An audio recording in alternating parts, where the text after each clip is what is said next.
Isang bonggang-bonggang gabi sa inyong lahat. Nandito na naman po si Bongbong nagbabalik para muling ilantad ang inyong mga sumbong.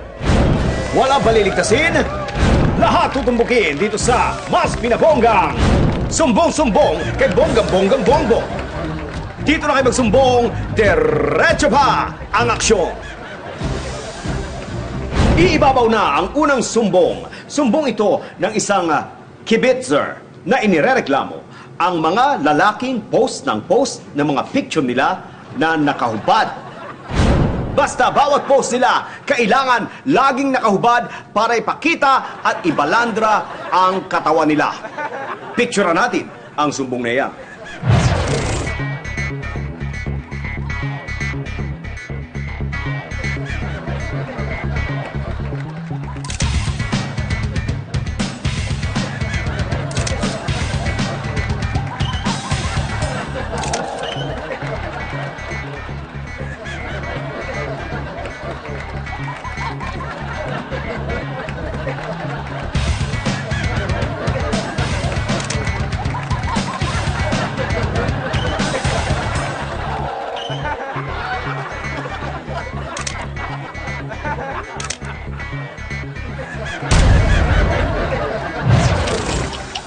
Nakakaumay na ang pagpo-post mo ng mga pictures mo kung nakahubad. Akala mo ba hindi namin gets kung bakit ginagawa mo yan? Ang ginagawa mo, dinadivert mo ang atensyon namin sa katawan mo, sa mga abs at muscle mo dahil tsaka ka. Isa kang hipon! Maganda ang katawan pero tapon ang ulo.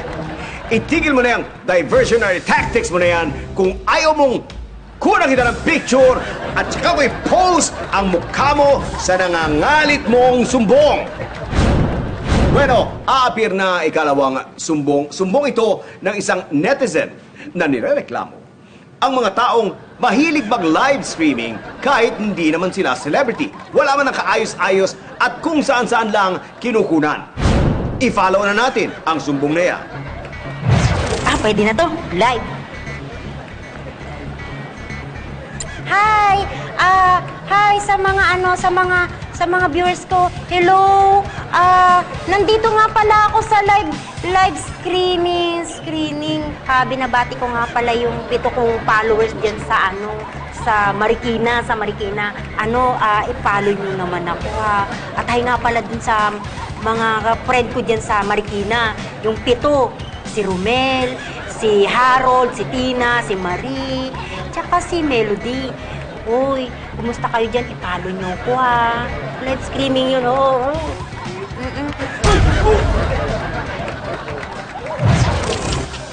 Walang kabuhay-buhay ang live streaming mo. Hindi ka man na muna nagbihis at nag-ayos bago sumalang. Ate, hanap-hanap din tayo ng magandang location para maganda-gandang panoorin at di kung saan-saan lang. Mag-feeling celebrity ka na rin lang. Karirin mo na! Or better yet, tantanan mo na yung kagagahan mo kung ayaw mong i-live streaming kita habang pakulit-kulit kong hinahambalos ang iyong sumbong. Bulat-latin natin na ikatlong sumbong. Sumbong ito ng isang observer na nirereklamo ang mga taong renew ng passport pero ni minsan hindi pa ito natatatakan dahil hindi pa nagagamit. Makipila tayo sa sumbong na yan. Hoy, anong ginagawa mo dito? Okay, dito ka pala. Ang tawag dito magbabaryo ako ng passport ko. Bakit? Saan ka pupunta? Wala, dito lang. Natutukan na yung passport mo? Hindi pa naman ako nakakapag-travel Uy, like mo yung post ko Post yan. ATM at DFA. Renewal of my passport. Boom. Renew ka na renew ng passport mo. Hindi ka naman pala aalis. Para saan yung pagre-renew mo? Para lang may maipost ka? Nagsasayang ka lang ng pera at ng oras. Dagdag ka pa sa haba ng pila sa DFA.